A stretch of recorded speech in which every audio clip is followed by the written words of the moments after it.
Juan, la estrategia de Juan, hay una estrategia, no ha sido así como a lo loco. Comenzamos los estudios bíblicos y las primeras 2 semanas fue conociendo la Biblia, algo histórico de la Biblia. ¿Por qué? Porque conociendo la Biblia como que nos ayuda a entenderla y nos ayuda a creer que ella es real. Porque, por ejemplo, si yo voy donde un musulmán o cualquier otra religión y les hablo de la Biblia, ellos van a decir, eso no significa nada para mí, ese libro no significa nada. Entonces, cuando empezamos a estudiar la Biblia, quién la escribió, cómo se escribió, el proceso de la historia de la Biblia, entonces eso nos ayuda a creer en ella y creer que ella es la palabra de Dios real. Luego de eso hicimos lo que fue el estudio de la Trinidad. ¿Por qué? Porque entonces conocemos la Biblia y la Biblia nos habla de Dios, Dios Padre, Dios Hijo, Dios Espíritu Santo, y entonces eso nos ayuda a entender, a conocer todo esto, porque la mayoría de nosotros que crecemos en esta religión o la religión católica, hacemos en el nombre del Padre, del Hijo y del Espíritu Santo, pero no entendemos por qué. No sabemos realmente por qué. Es una religión, es una repetición lo que hacemos. Y no sabemos por qué hacemos lo que hacemos. Entonces, como había dado el hermano la otra vez, que lo que es la apologética, la teología que te enseña cómo defender la fe, cuando alguien nos pregunta ¿por qué crees en esto? No sabemos.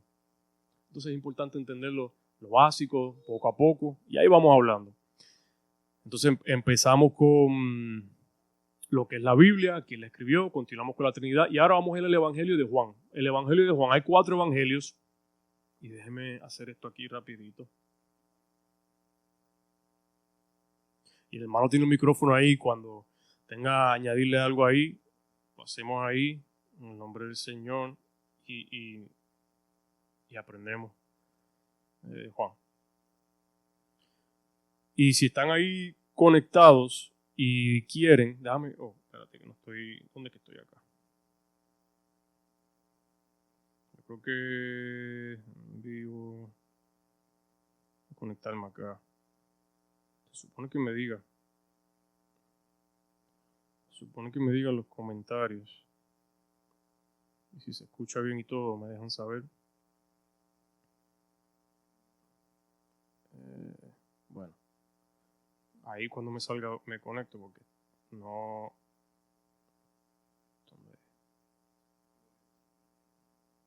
Si pueden, los que estén online y los que me ven, si tienen una Biblia digital, vamos a buscar todo la misma Biblia para que podamos leerla de la misma. Creo que la mayoría de la gente tiene la Reina Valera 160, versión del 1960. Entonces vamos a buscarlas todo ahí para que cuando leamos la Biblia podamos todos leer la misma versión.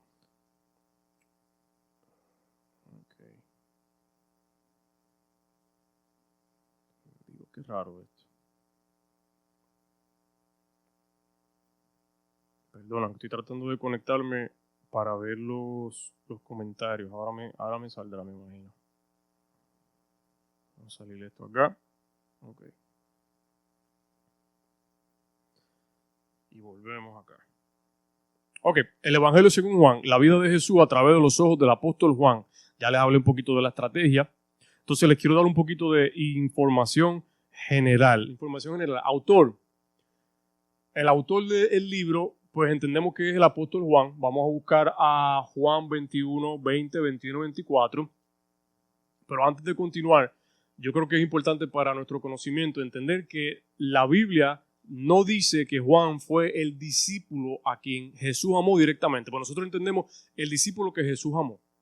Pues eso se conoce como conocimiento general, pero la Escritura no dice que Juan fue ese discípulo. Eso se aprendió después, y esto lo informó Ireneo de Lyon, que vivió en 1940. Entonces Ireneo lo aprendió de Policarpo, y Policarpo fue discípulo del propio Juan. ¿Okay? Entonces, por eso fue cercano del tiempo de Juan. Entonces, Policarpo estudió con Juan y después Ireneo estudió con Policarpo. Entonces se entiende que Juan aprendió esto, a Juan se lo explicó a Policarpo, Policarpo a Ireneo, Ireneo eventualmente lo escribió, lo fue anotando y eso se fue aprendiendo. Así que voy a buscar rapidito Juan 21, 20. A ver qué nos dice ahí. Juan 21, 20. Juan 21, ¿dónde está 20?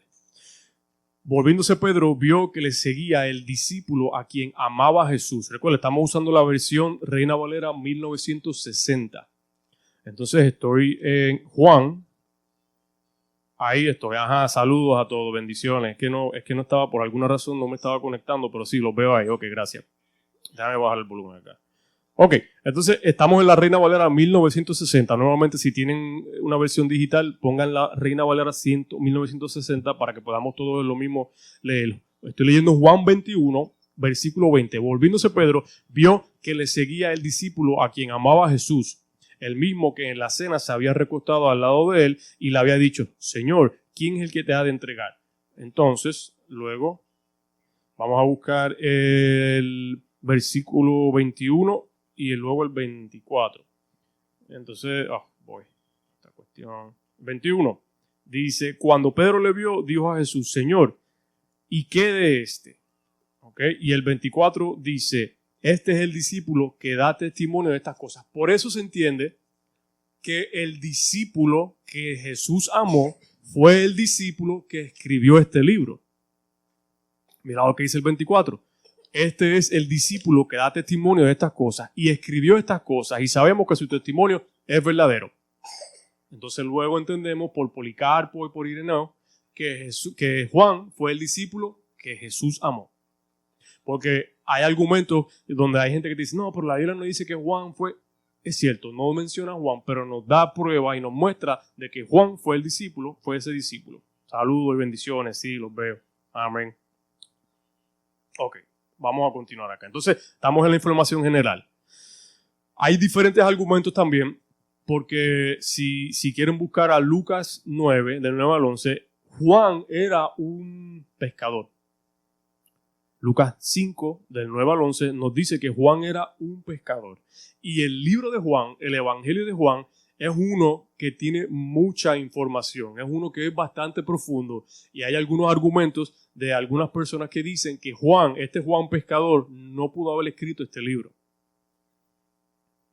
Entonces, algunos piensan que no fue Juan, que fue otro tipo de Juan o que fue otro tipo de persona, pero tenemos más información y lo vamos a ver luego de que Juan, el discípulo que Jesús amó, fue el que en sí escribió este libro. El Evangelio según San Juan. ¿Okay? Y si lo quieren buscar ahí, Lucas 5, del 9 al 11, nos menciona cómo Juan fue un pescador. Bueno, estamos haciendo un poquito de información general. Fecha de escritura.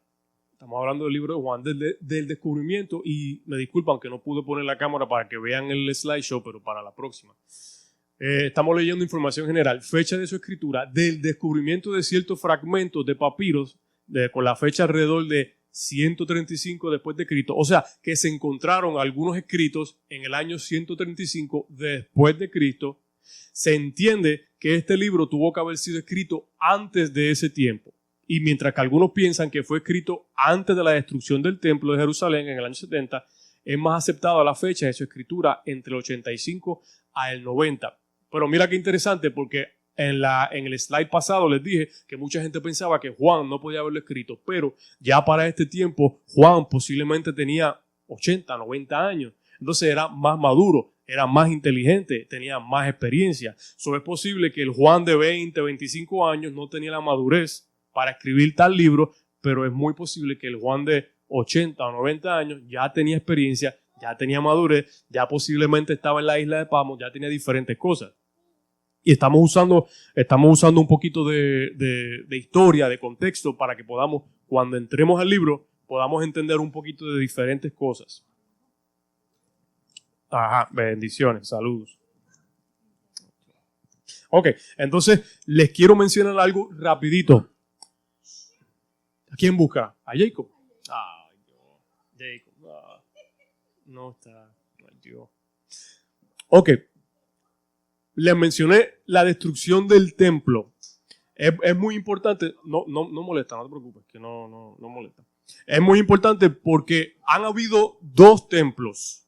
En toda la escritura vamos a estar escuchando de templos y templos, ¿verdad? Hay situaciones en donde se ha escuchado cuando el tercer templo se construye, al fin de los tiempos. Es muy interesante, no vamos a entrar en tanto detalle, pero han habido dos templos. ¿Ok? Hubo un primer templo, quien lo construyó el rey Salomón aproximadamente en el año 957 a.C. El papá de él, que era el rey David, tenía el deseo de hacerlo, y esto lo aprendemos en el Viejo Testamento, tenía el deseo de hacerlo, pero Dios le dijo que tenía manos llenas de sangre, que realmente no le tocaba a él, y le tocó a su hijo Salomón, el tercer rey de Israel. Ese templo fue destruido aproximadamente en el año 586 o 587 por el rey Nabucodonosor, quien fue el rey babilónico, quien tuvo la situación en donde saquearon a Israel, se lo llevaron cautivo. Eso lo podemos ver en los diferentes profetas. Ese fue el primer templo.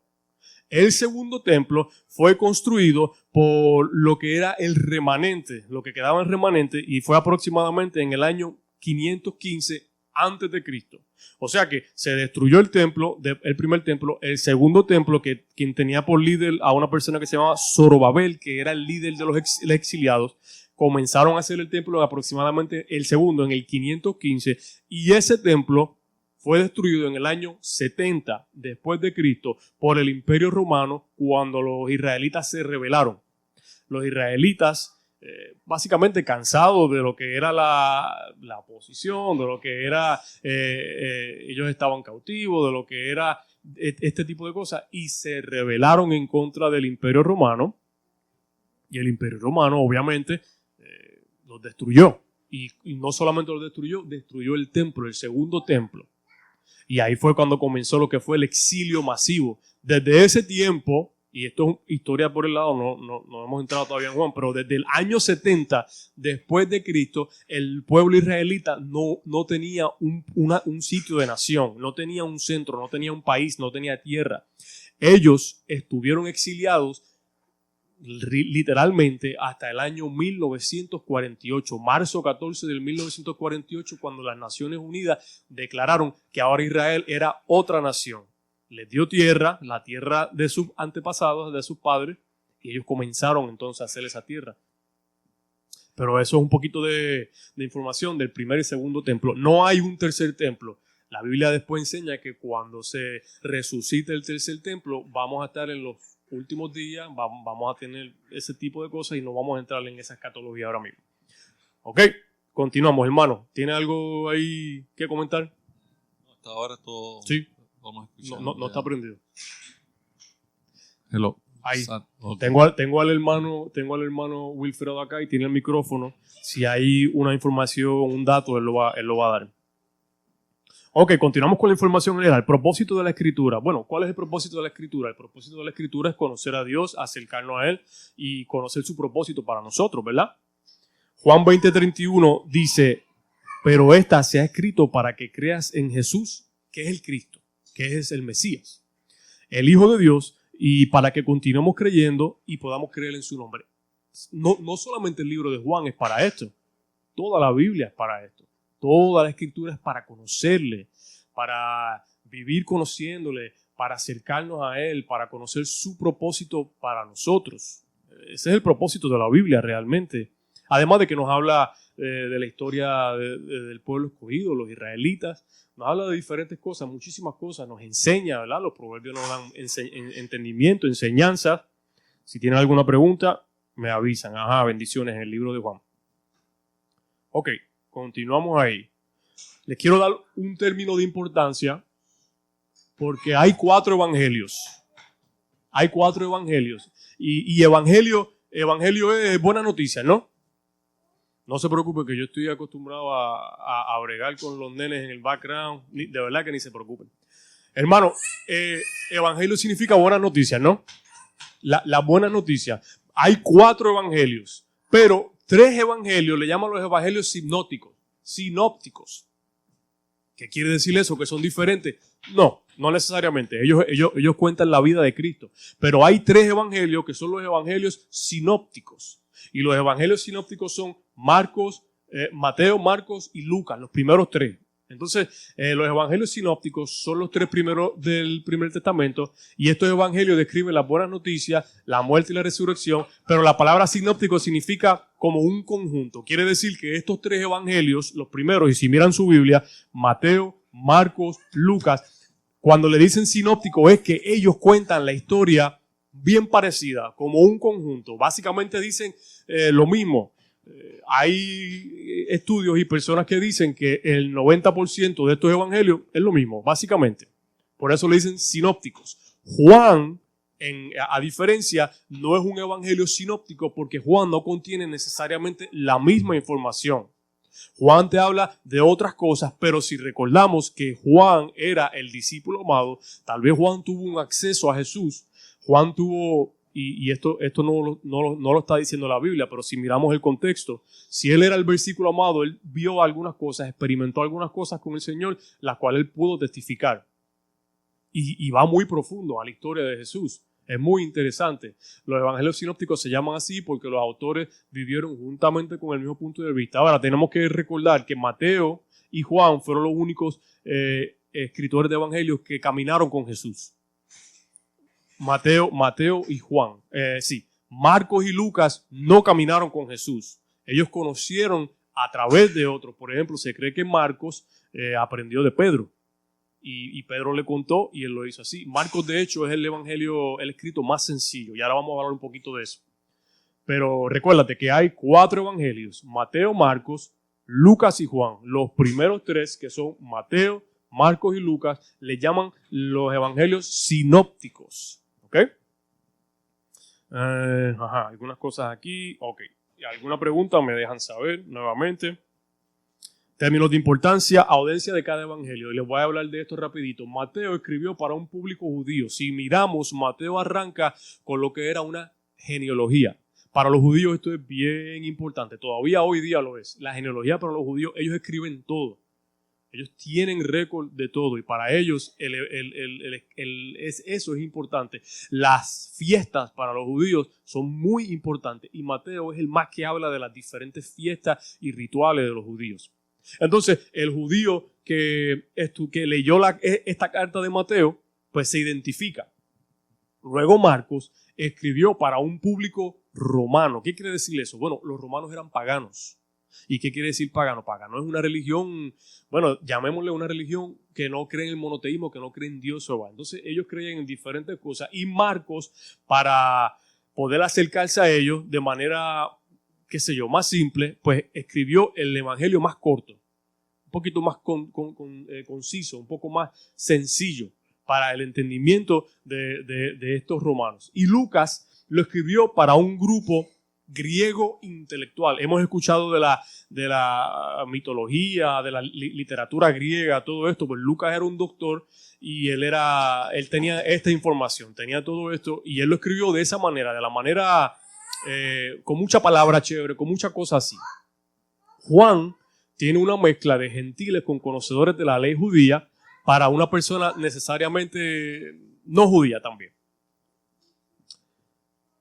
Los evangelios. Ok, quiero continuar. Y si tienen un café, se pueden tomar un poquito de café. Y si tienen una pregunta, me hacen la pregunta. Recuerda que la idea es que estén con la Biblia ahí siguiéndonos. Les voy a hablar ahora, les quiero hablar les quiero mostrar aquí un mapa bíblico. Y no se va a poder ver aquí. Me gustaría ver si se los pudiera mostrar ahí. Pero no creo. Pero les voy a mostrar un mapa bíblico. Deja ver cómo lo hago. Déjame ver cómo lo hago acá. Déjenme ver si yo les puedo mostrar esto a ustedes que están ahí mirándonos. Un segundito acá.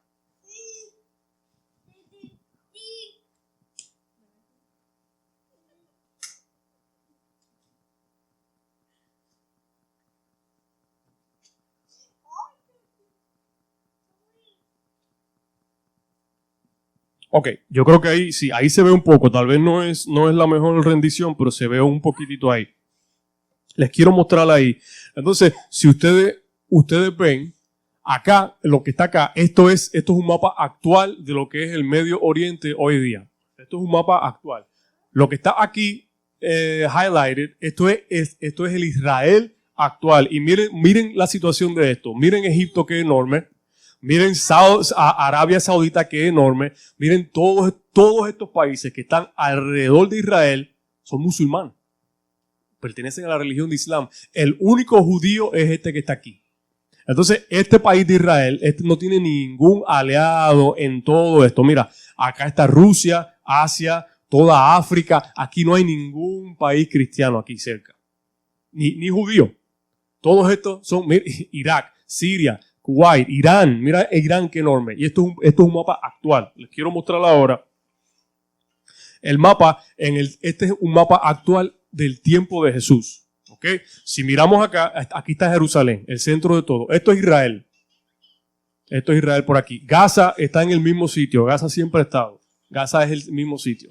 Entonces, la Biblia en el libro de Juan nos va a hablar, mira, Belén, Jerusalén, acá está Jericó, acá se supone que sea, ¿cómo es que se llama eso ahí?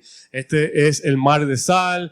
Esta línea que ven aquí es el río Jordán, que se va a mencionar ahora, lo que es el río Jordán. Este es el mar Mediterráneo. ¿Ok? Vamos a ver qué más hay. Nazaret, mira Nazaret, arriba. Entonces, cuando leemos Jesús, ¿dónde nació? ¿De dónde era? Nació en Belén, era de Nazaret. ¿Por qué? Lo vamos a hablar, pero básicamente José era de Belén, pero vivía en Nazaret, pero hubo un censo. Entonces, en el censo, él tuvo que ir a Belén porque tenía que ir a su ciudad. Por eso él se llevó a su esposa y nació Jesús en Belén. Pero era nazareno. ¿Ok? ¿Qué dice ahí? ¿Dónde nació Jesús? José, El censo lo dice en Lucas 2, 1 y 4. El censo lo habla en Lucas 2, 1 y 4. Vamos a ver qué más. Que el mapa, qué otra importancia antes de empezar. Perfecto, ok. Con eso vamos a empezar. Por lo menos aquí tenemos un ratito, como media hora. Vamos a buscar a Juan 1 y vamos a leer del 1 al 18. No siempre vamos a leerlo todo desde el principio, pero hoy, en este caso, vamos a estar hablando, tratar de cubrir todo el capítulo 1 porque es de suma importancia. Entonces voy a dejar ver qué tengo acá. Sí, acá. Voy a arreglar. Ok. Voy a leerlo. Del 1 al 18. Después de esto, y recuerda, estamos en la versión Reina Valera 1960, si es posible para que podamos leer todos la misma versión. Después de esto, Jesús se manifestó. No, perdón, no puede ser. Sí. Entonces, no empieza así, empieza por el verbo. Ok, vamos otra vez ahí. Juan 1. En el principio, ahí sí. En el principio era el verbo, y esto lo hemos hablado en las últimas clases, lo que quiere decir el verbo, logos, la palabra. Mira el verbo con V mayúscula, tiene importancia, pero para leerlo vamos a continuar. En el principio era el verbo, y el verbo era con Dios, y el verbo era Dios. ¿Okay? Esto es muy importante, porque a diferencia de los otros evangelios, Juan está estableciendo algo demasiado importante, lo cual vamos a mencionar ahora. El versículo 2. Este era en el principio con Dios. Todas las cosas por Él fueron hechas, y sin Él nada de lo que ha sido hecho fue hecho. En Él estaba la vida, y la vida era la luz de los hombres. La luz de las tinieblas resplandece, y las tinieblas no prevalecieron contra ella. Hubo un hombre enviado de Dios, el cual se llamaba Juan. Y ahora vamos a hablar de eso. No es el mismo Juan. Este vino por testimonio para que diese testimonio de la luz a fin de que todos creyesen por él. No era él la luz, sino para que diese testimonio de la luz. Aquella luz verdadera que alumbra a todo hombre venía a este mundo. En el mundo estaba y el mundo por él fue hecho, pero el mundo no le conoció. A los suyos vino y los suyos no le recibieron.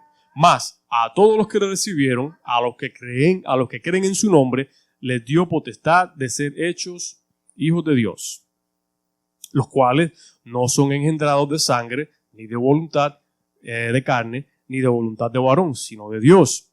Y aquel verbo fue hecho carne y habitó entre nosotros, y vimos su gloria, gloria como del unigénito del Padre, lleno de gracia y de verdad. Juan, versículo 15, Juan dio testimonio de él y clamó diciendo, este es de quien yo decía, el que viene después de mí es antes de mí, porque era primero que yo, porque de su plenitud tomamos todos y gracia sobre gracia.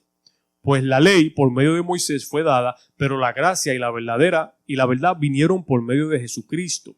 A Dios nadie le vio jamás. El unigénito Hijo que está en el seno del Padre, Él le ha dado a conocer. No, nada más con eso ya ahí uno tiene, olvídate, para seguir ahí, ¿verdad? Pero tenemos que simplificarlo todo. Pero no se trata de complicarlo ni de buscar donde no hay. Es importante escudriñar las palabras para que podamos conocer a Dios realmente. ¿Sabes? No es que estamos buscando todo y cómo y esto, pero lo que está revelado, lo que está escrito, pues es responsabilidad de nosotros aprender de eso. Y esto nos ayuda. ¿Ok? Entonces, el primer capítulo es una introducción. Y no me ven, están viendo la proyección, pero bien, porque se ve bastante bien, creo. Pero ahí lo que el libro está dando es una introducción.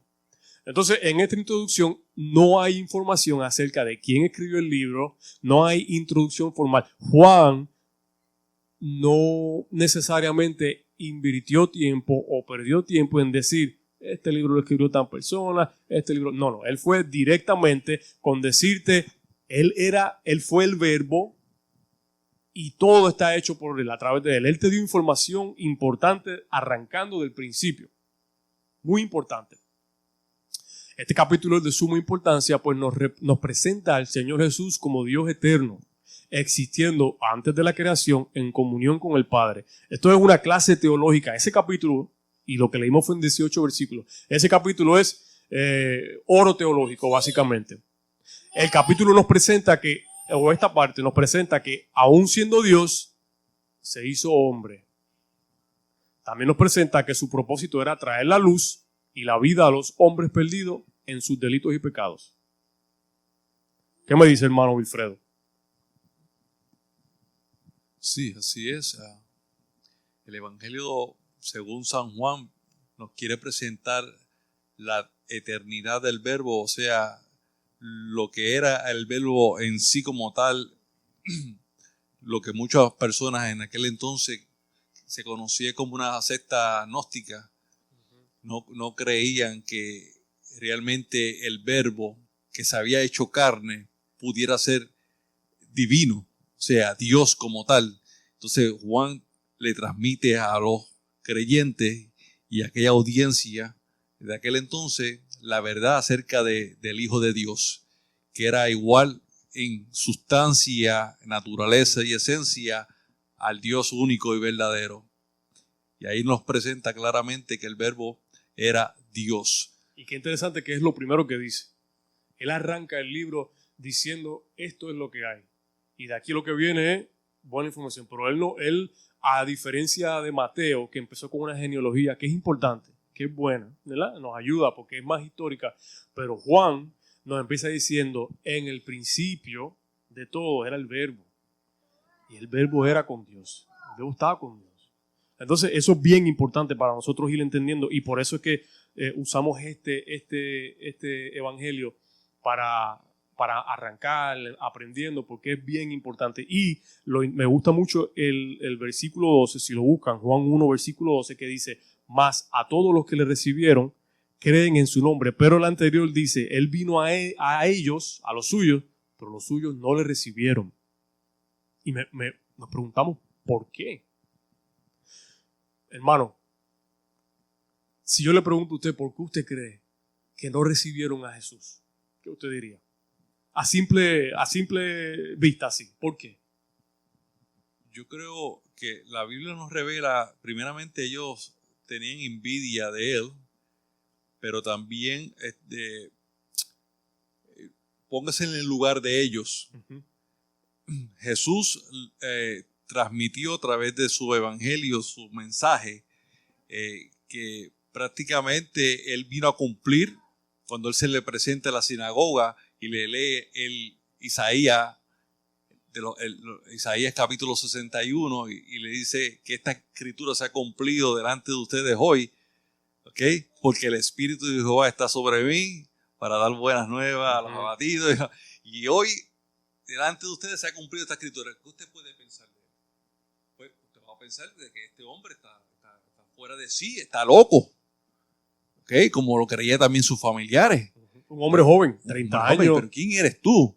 ¿Okay? En una ocasión le dije, nada bueno sale de allá. Claro, y en una ocasión le dijeron, pero tú no tienes no me acuerdo la edad que le dijeron, 30 años creo, o 60 años, y tú ya has visto a Abraham. Antes, de cierto digo que antes de Abraham yo soy. No. Sí. Si alguien le habla a usted, pues usted va a pensar que ese hombre está fuera de sí, está loco, ¿entiende? Pero Jesucristo no solamente lo habló y lo testificó, sino simplemente lo evidenció con su vida. Entonces yo creo que por eso ellos no quisieron recibir el testimonio de Jesucristo. No lo quisieron recibir porque prácticamente para ellos era una locura lo que estaba diciendo este hombre. Era como por ejemplo, miramos también su aspecto. Un hombre pobre, no conocido necesariamente, no de ni familia importante, porque nosotros también pensamos que las apariencias de hoy, las apariencias siempre han sido. Uno tiene que tener algún tipo de apariencia. Entonces no tenía aspecto de rey, de mesías. Ellos estaban esperando a alguien tal vez bien vestido, un rey del mundo. Eso es lo que muestra la profecía, que el Mesías esperado por el pueblo judío, ellos lo veían como este rey libertador que venía un ejército. Exacto, que venía a liberarlos de sus enemigos, del yugo de esclavitud que ellos estaban, ¿verdad? Pero como vieron a Jesucristo con este otro aspecto y no entendieron de que la profecía hablaba de que él primero tenía que venir como un siervo sufriente y no como un rey libertador, ¿okay? Porque primero tiene que venir a sufrir por el pecado, que es lo que separa al hombre de Dios. Entonces ellos no pudieron comprender eso y por eso que vieron lo suyo y lo suyo lo menospreciaron. Eso lo dice Isaías 53. Es así. Le veremos, pero sin atractivo para que le deseemos. Y el pueblo judío tenía antecedentes con Saúl de querer ver aspecto físico, ¿verdad? Porque ¿qué le dijeron a Samuel? Queremos un rey como estas otras naciones. Queremos ser como ellos. Y lo que ellos no entendían es que su rey era Dios, directamente. Entonces, siempre han tenido eso. Muy interesante. Y si seguimos, olvídate, nos quedamos ahí. Vamos a continuar. Si me acompañan a Juan 1, 19, 28. Juan 1, 19, 28. Mira lo que dice. Este es el testimonio de Juan. Y cuando estamos leyendo Juan aquí, no está hablando de Juan, el autor de este libro, o Juan, el apóstol, discípulo, no está hablando de Juan. Está hablando de Juan, el que bautizaba, o Juan el Bautista, como lo conocemos, ¿no? Este es el testimonio de Juan. Cuando los judíos enviaron de Jerusalén los sacerdotes y levitas para que le preguntasen, ¿tú quién eres? Confesó y no negó, sino confesó, yo no soy el Cristo. Y Cristo es el ungido, el Mesías. Y le preguntaron, ¿qué pues? ¿Eres tú Elías? Dijo, no soy. ¿Eres tú el profeta? Y respondió, no. El versículo 22. Le dijeron, pues ¿quién eres? Recuerda, los religiosos, los fariseos, los judíos, los levitas, pues ¿quién eres? Para que demos respuesta a los que nos enviaron. ¿Qué dices de ti mismo? El versículo 23 dijo, yo soy la voz de uno que clama en el desierto. Enderezad el camino del Señor, como dijo el profeta Isaías, como mencionó el hermano. Y aquí lo habla en Isaías 43. Cuando nosotros estamos leyendo la Biblia y hay algún asterisco o hay algo que está marcado, detengámonos y vamos a mirar a ver qué dice y lo busquemos, porque esto nos va a ayudar a enriquecernos en el conocimiento.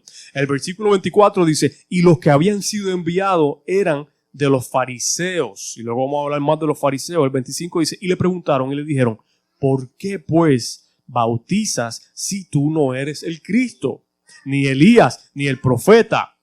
Juan le respondió diciendo, yo bautizo con agua, mas en medio de nosotros, más en medio de ustedes, de vosotros, está uno a quien ustedes no conocen. Este es el que viene después de mí, el que es antes de mí, del cual yo no soy digno de desatar la correa de su calzado. Estas cosas sucedieron en Betá-barra, al otro lado del Jordán, donde Juan estaba bautizando. Okay. Arrancando aquí en el 19. Es bien interesante. Para mí es bien interesante la vida de Juan el Bautista y yo creo que eso es algo que hasta uno puede hacer un estudio completo de Juan el Bautista. Juan el Bautista, le dicen el que preparó el camino, el que anunciaba. Una cosa bien interesante, familiar de Cristo, se cree que era primo del Señor Jesús. Y él estaba preparando y la Biblia nos habla de diferentes lugares en donde los profetas decían, viene uno que va a preparar. Pero ¿quién era Juan el Bautista? No era Dios, no era el Mesías, él lo dijo claramente. Él no tuvo ninguna vergüenza ni nada, él aclaró esto. Segundo, no podemos ver a Dios porque Él es espíritu. Por esta razón el Hijo se hizo hombre, se identificó con nosotros para que así pudiéramos llegar a conocer a Dios. Él vino desde el seno del Padre para revelarnos el corazón de Dios. Esto lo declaró Juan el Bautista. O sea que Juan tenía un conocimiento bien profundo también. Juan había recibido del Señor también palabra de lo que esto era. Porque mira qué interesante, y esto también pasó con los discípulos después. Cuando Jesús estaba en vida, ellos creyeron, pero no creyeron en el 100. Cuando ellos lo ven a Él, que ha resucitado, lo ven, entonces ellos dicen, ahora esto es real. Entonces ahora ellos estaban dispuestos a dar su vida. Juan el Bautista siempre creyó, tuvo la información y siempre estuvo dispuesto a dar su vida por esto que él había recibido. ¿Qué me dice, hermano Wilfredo? Sí, así es. Juan el Bautista fue lleno del Espíritu Santo desde el vientre de su madre por un propósito que Dios tenía escogido, ¿verdad?, para él, y era preparar el camino para presentar al Mesías de Israel como tal. Y siempre Juan, cada vez que tiene la oportunidad, nos presenta a Jesucristo como teniendo una cualidad divina, porque él dice, este era antes que yo. Uh-huh.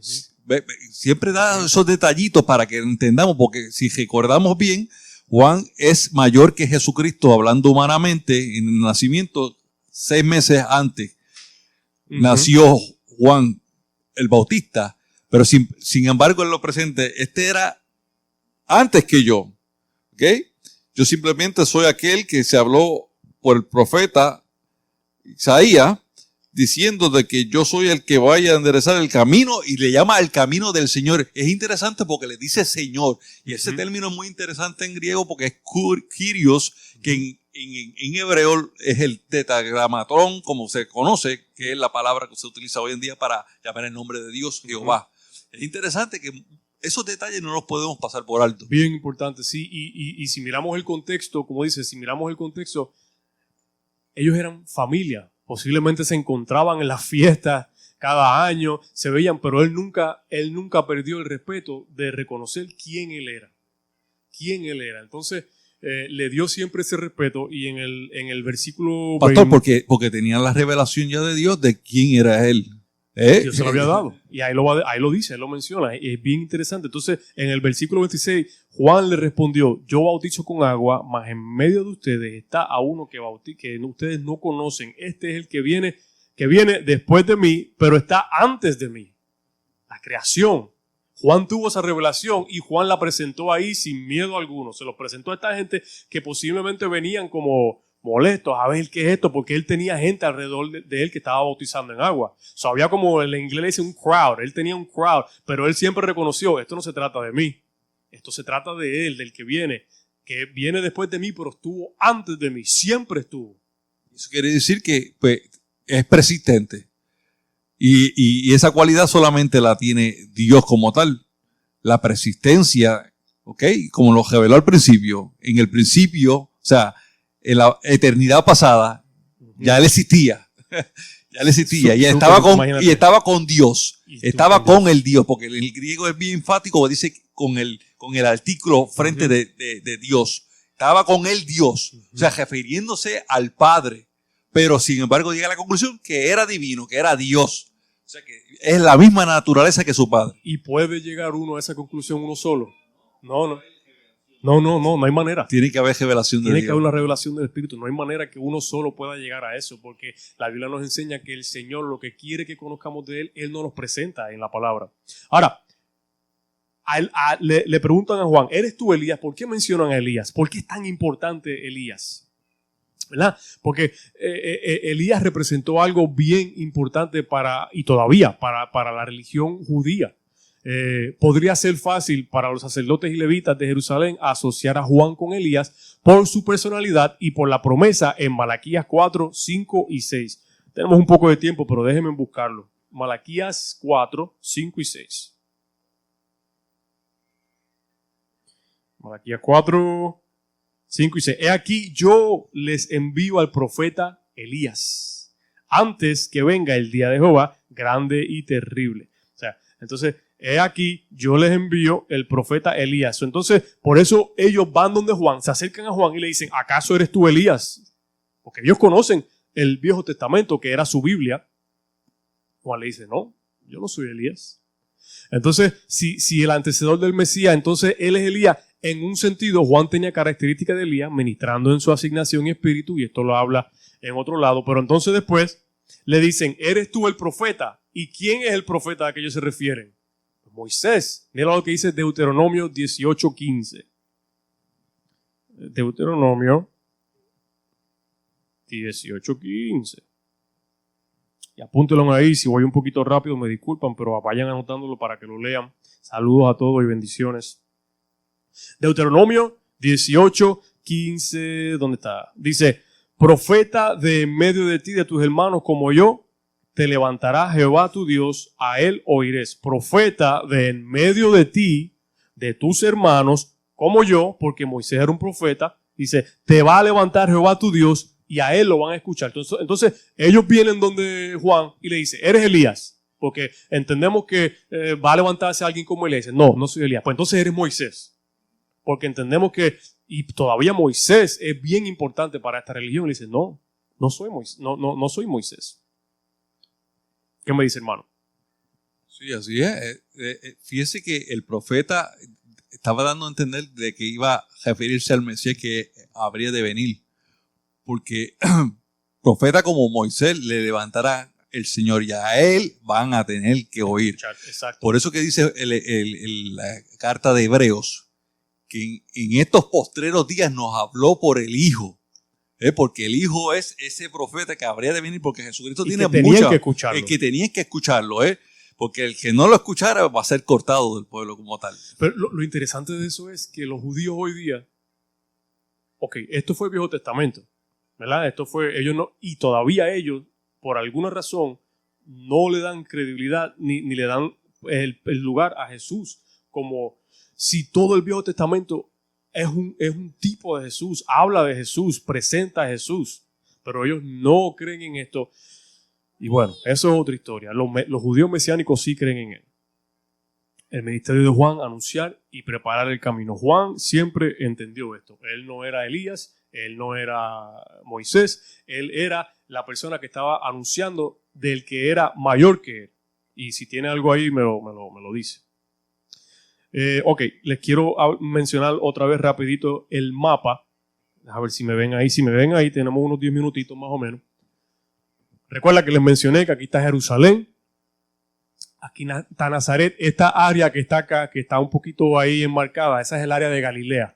Galilea era como una sección, una ciudad, un pueblo. Era la sección de Galilea. Entonces, esta área que está acá es la área de Galilea. Recuerda, tenemos a Belén, tenemos a Nazaret, y después habla que bajó de Nazaret a Belén, a Jerusalén, a Jericó, toda esta área acá. El mar Muerto también se le llama el mar de la sal, el río Jordán, que era esta lineecita que está por aquí y desemboca acá en este mar, y allá es el mar de Galilea. El mar de Galilea obviamente está alrededor de Galilea y arriba está Capernaum, que ahí le dice Cafarnaum, pero eso es Capernaum, y ahí luego la Biblia lo menciona. ¿Qué más? Gaza, que todavía es, acá está la parte de lo que es Egipto, por acá abajo, la península de Sinaí, que está acá. Ajá, vamos a ver qué más tenemos aquí. Vamos a leer Juan 1 del 29 al 34. Juan 1, 29 al 34. ¿Dónde está Juan? Aquí. Juan 1, 29 al 34. Búsquenlo ahí. Ok. Juan 1, 29 al 34 dice: el siguiente día vio Juan a Jesús que venía a él y dijo: he aquí el Cordero de Dios que quita el pecado del mundo. Entonces, Juan estaba bautizando, Juan estaba haciendo ministerio. Recuerden esto, estamos leyendo primera de Juan, Juan, primer capítulo, no la primera carta de Juan, sino el Evangelio.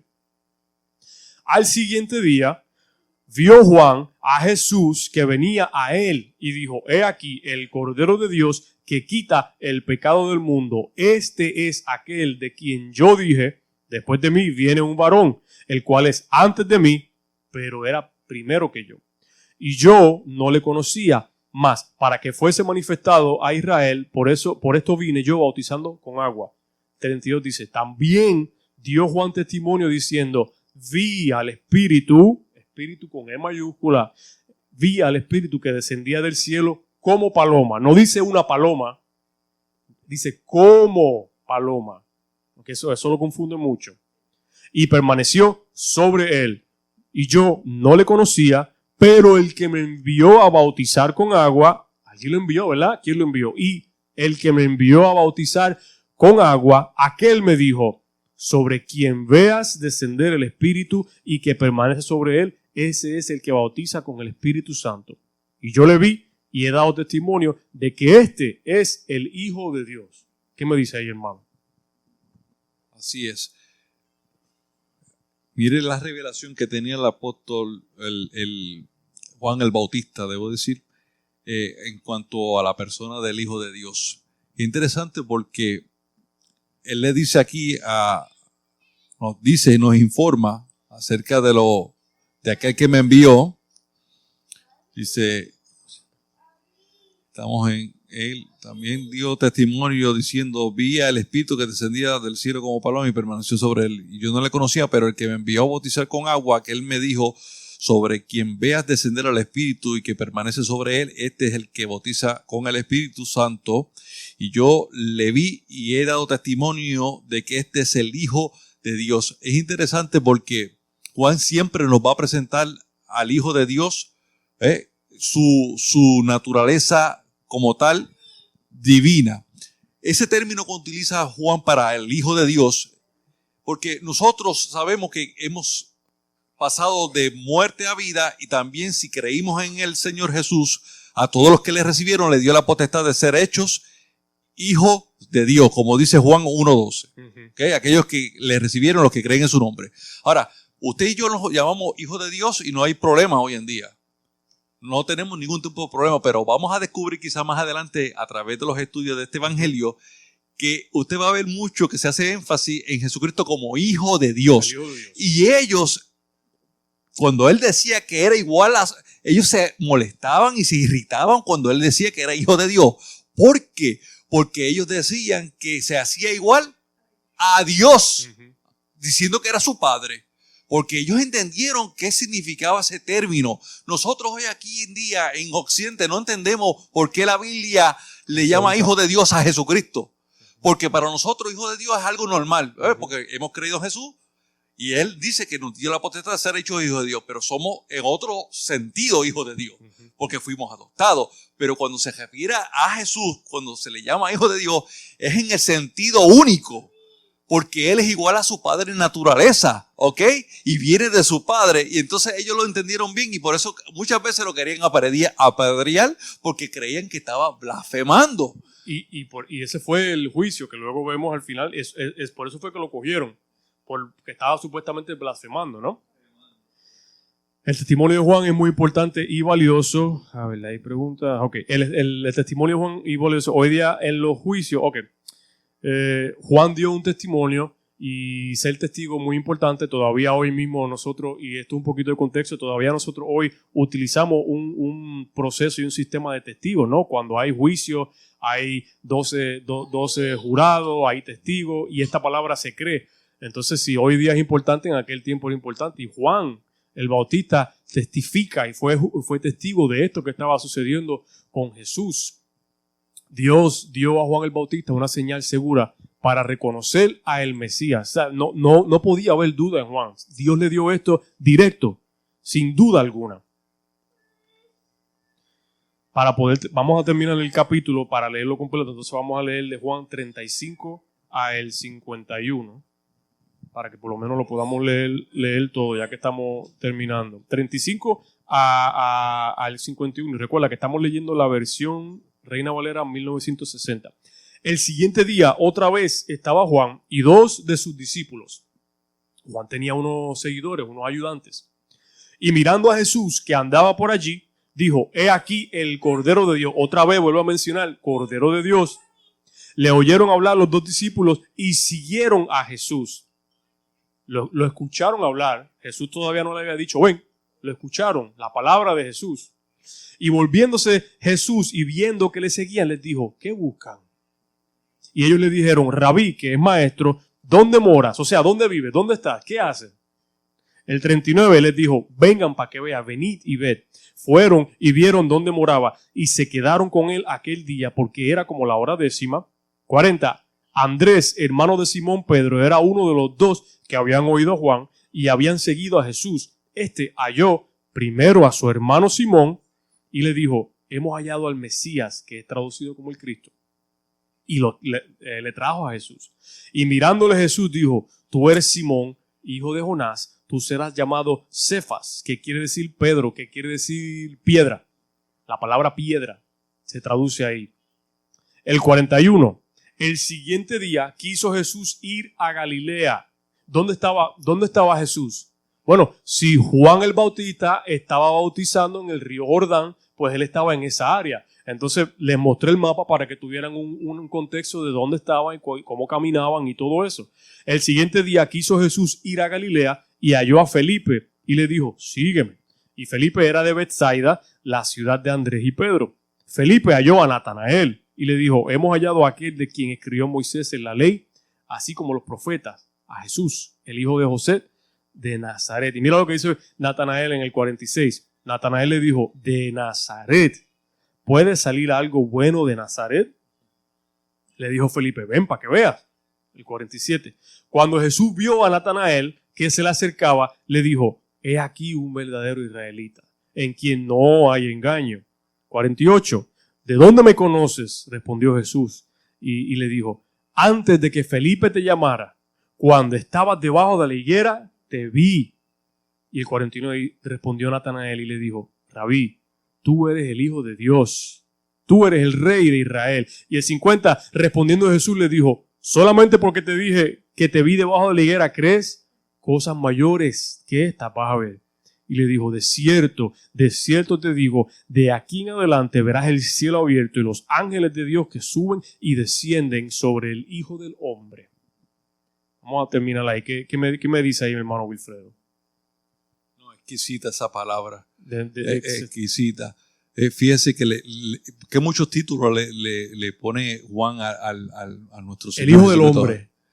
Le pone hijo, le llama el verbo, el logos. Le dice el Cordero de Dios que quita el pecado del mundo. Hemos hallado aquel de quien habló Moisés. Por eso que ahorita la palabra que usted leyó, de Moisés. Levantaré profeta, a él tendrá. Pues eso es a lo que está refiriéndose. Por eso 18. Porque muchos de ellos conocían la Taná, como le llaman los judíos, el Antiguo Testamento, conocían muchas de las profecías. Entonces cuando Natanael, ellos le informan: ¿podrá salir algo bueno de Nazaret? Porque para la mente de él no pensaba que de Nazaret podría salir. ¿Y cuál era la fama de Nazaret que era tan desagradable tal vez? Bueno, yo creo que era porque estaba cerca de Galilea, ¿verdad? Y los galileos no tenían buena fama como tal. Pero en los estudios que he hecho es porque estaba aproximado, si bien el mapa estaba aproximado a lo que era el mar Mediterráneo y lo que era el mar de Galilea, y había mucho intercambio. Había piratas, había diferentes cosas. Entonces era como que un lugar como No Man's Land. Había mucha, no quiero decir basura, pero había mucha gente que no era de allí. Y diferentes tipos de mercado negro y todo eso. Entiendo. Entonces puede haber en Nazaret algo bueno. Tenía malísima fama. Lo menospreciaron. ¿Cómo puede ser posible que algo salga bien de Nazaret? Y no entendiendo de que primero él nació, como la profecía lo indicó, de Judea, Belén de Judea. Okay, de la casa del pan. Y estamos terminando ya, hay un meme por ahí de que me lo mostró mi esposa, de que, ¿cómo es que se llama el presidente de Venezuela? Maduro. De que Maduro decía, yo soy cristiano y creo en Jesús, porque Jesús nació en Belén y Belén es parte de Palestina. Pero entiendo la confusión, porque hoy día Belén es parte de Palestina. Pero en ese tiempo no lo era de esa manera. Entonces entiendo la confusión de él, pero no, Jesús no es palestino, Jesús fue un judío, siempre. Claro. Pero mire, rapidito, les quiero hablar, el Hijo del Hombre, la idea detrás de la frase del Hijo del Hombre, que lo vemos mucho, lo vamos a ver mucho en diferentes escrituras. El Hijo del Hombre, la frase no es que hombre perfecto, hombre ideal, hombre común, pero es una referencia que se hace en Daniel 7, en donde el Rey de Gloria, viniendo a juzgar el mundo, es llamado el Hijo del Hombre. Jesús utiliza este término con frecuencia porque en su tiempo era un título mesiánico libre de sentimiento político y nacionalista. Se lo pongo ahí porque se va a ver mucho el Hijo del Hombre. Y no es que se refiere al hijo de José, no es que es el Hijo del Hombre, es que era un título que se usaba. Cuando una persona judía de ese tiempo escuchaba rey o Cristo, pensaba en un salvador político o militar. Jesús enfatizaba en otro término, refiriéndose a sí mismo como el Hijo del Hombre, pero no era el hombre, no era el hombre José, el hombre carnal. Y esto está haciendo referencia al Viejo Testamento. Vamos a dejarlo ahí. ¿Tiene alguna otra cosa que quiera añadir, mi hermano? No, hacer recapitulación de lo que hemos discutido, ¿verdad? Acerca de este evangelio que es tan exquisito y que nos presenta al Señor Jesucristo como el Hijo de Dios, como el Cordero de Dios que quita el pecado del mundo, como aquel persistente que estaba desde antes de la fundación del mundo, juntamente con el Padre, como el Hijo del Hombre, como te acaba de decir también, un título mesiánico para él, refiriéndose a él en la profecía de Daniel, y que hace énfasis también a que aquel que era Dios se hizo carne y habitó entre nosotros para venir a pagar el precio, porque si no se hace carne, si no se hace hombre, toma esa naturaleza humana, no puede pagar el precio por la humanidad. Sí, porque como un Dios va a pasar por un sufrimiento de hombre y después tener validez delante de los demás, no hace sentido. Entonces no tendría ninguna validez.